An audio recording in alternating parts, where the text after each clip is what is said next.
Well, hello there. My name is sometimes Heather and I play Elder Scrolls Online. Last time, I showed you Mummy Rose's build and today, I thought we might take a look at her cosmetics. Let's start from the outfit station in Riven. I often buy costumes, but each of my characters does have a signature armor. As Adelaine is a Magicka-based character, I chose light armor for her, namely Greymore robes. I also used belt and shoes from this style. Greymore style pages drop from Harrowstorm daily reward coffers in both Western Skyrim and the Reach, and also have a chance to drop from reliquary remnants after closing Harrowstorms. I really like this style and kinda sorta would like to use it for all of my roses, but that would be lazy. I didn't use a style for gloves, but allowed Adelaine's armor to peek through. For her armor, I used Ancient Elf style. For our backup weapon, I chose Primal Staff 1. The Primal style is a part of the base game and can be looted from all sorts of containers. For our main weapon, I went with Ancient Elf style. This is also a part of the base game and can be looted from containers. All of these styles mentioned previously can be purchased from guild vendors for in-game currency, which is gold. Our color palette consists of 2 dice. First, we have Noxophilic Black. This is a reward for unlocking the Vampirism achievement. For that, you just need to become a vampire. I filled the remaining 2 channels with Valinesti Green, a really pretty emerald tone. You can get this die by unlocking the Matchmaker achievement. In order to get that, you'll need to complete 3 quests in Malabal Tor. Reap what is sown, restore the Sylvanar, and Buyer Beware. Let's head on over to the Fair Winds again to leaf through the rest of our cosmetics, starting with our custom recall. I use this for most of my roses. The recall of Outer Darkness drops from Dark Brotherhood Crown Crates. I got mine for 8,000 Seals of Endeavor, best purchase ever. This is really intrusive, so I try to not use this in crowds. Adelaine and Valis are currently in the process of renovating a home, so they're bunking on the Fair Winds. This is their room. I have decorated in Necrom style and given them a bed for reading and chatting, paintings for daydreaming, and flowers to keep Mummy Rose happy. The room is simple but functional. Let's get this wardrobe out of the way a little bit. I don't really wear helmets, so let's start from the hair. This is the wavy triple braided updo which I have previously used for Liana, my Ice Witch. This hairstyle has been occasionally available through the Crown store since 2017 and was last seen in 2024. As Mummy Rose's real hair is white, this style adapts to the shade I chose when I made her. For head marking, I chose black eyeliner and lips. Markings don't really show that well on vampires, but this does emphasize the eyes a little bit and gives lips a bit of a tint. This marking is a part of the base game and also a part of the cosmetic packs you can purchase from the Crown store. From facial hair, I got another base game accessory, Oracle Eyes. Many of my roses use this eye style, and I figured it would make sense if Mummy Rose was the source of this quirk. I love the way Oracle Eyes make you look like a blind witch, that's so cool. For our major adornment, I picked Dremora Deceiver's Diadem. This was available through the Meromore Crown Crates, which seem to have been discontinued. I think I got my diadem with crown gems, 40 of them. This is a really cool accessory. I love the little horns and the way it perfectly blends in with the hair. On our ears, earrings from the base game.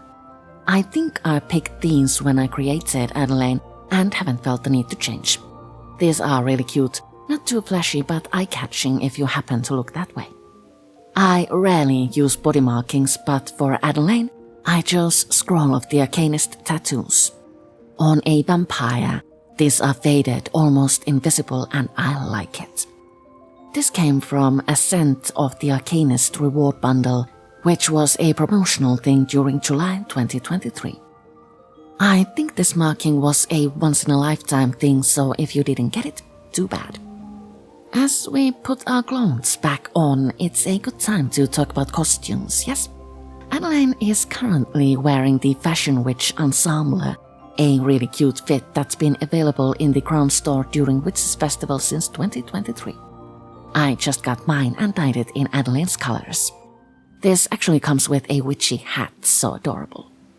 Another costume I like to wear with Adeline is Brilliance brocade robes, also dyed in Adeline's colors.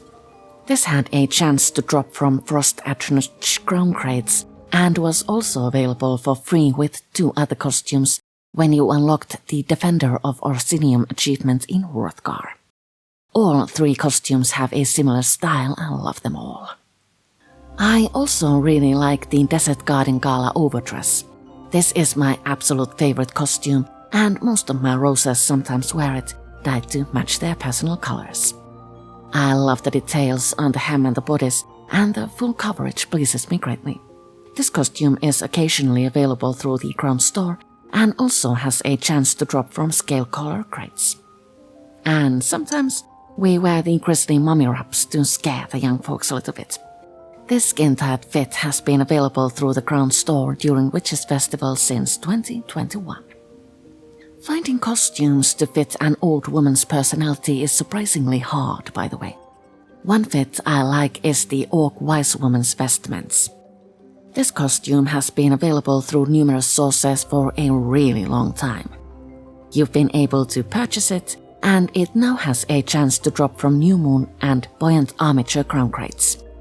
And check out the original colors, so cool. Let's head on out now, it's stuffy below deck. I use Passion's Muse personality with Mummy Rose. You could get this by morphing the Passion Dancer Blossom with 3 fragments. This personality alters a few animations, and my preview seems to be broken, so let's just use the "Where's my lute?" Todd. So this was broken on my filming day, but I managed to find older footage of the lute playing bit, which I totally love. Passion's Muse personality fits the Arcanist green really well, and I like the dreamy aspect of it. I would like it better if it worked, but you can't win every time, right? I don't use mounts often since sprinting as a stage 4 vampire is so immersive, but each of my roses does have a favorite pony. Mummy Rose likes this one, the Welkinstone Ruins Wolf. You could get your hands on this cute wolf by pre-purchasing the Gold Road chapter. I think the leaf-dropping armor is really cute, and the green goes well with Adeline's other cosmetics. My non-combat pet seems to be inactive, but I usually have this Abyssal Tome Shell pet following Adeline. This has a chance to drop from the unfeathered crown crates, but I got mine for Seals of Endeavor. Tome Shells arrived to the game with the Necrom chapter. This was the first Tome Shell non-combat pet to arrive, and I'm so happy I got it. I have a thing with books, so a living one is just pure joy. As for skill styles, I have 1, the yellow style for Entropy. This you can get by completing the gifts from the Archmagister achievement, the one where you go to base game Mage's Guild to collect scribing scripts someone left lying around. I love it when game devs give us presents like this, don't you? And I do believe that was all of it. I can't believe how many cosmetics go into one character. I hope you've enjoyed this video. Next time, I really hope we can get started with the wonders Eastern Solstice brings us.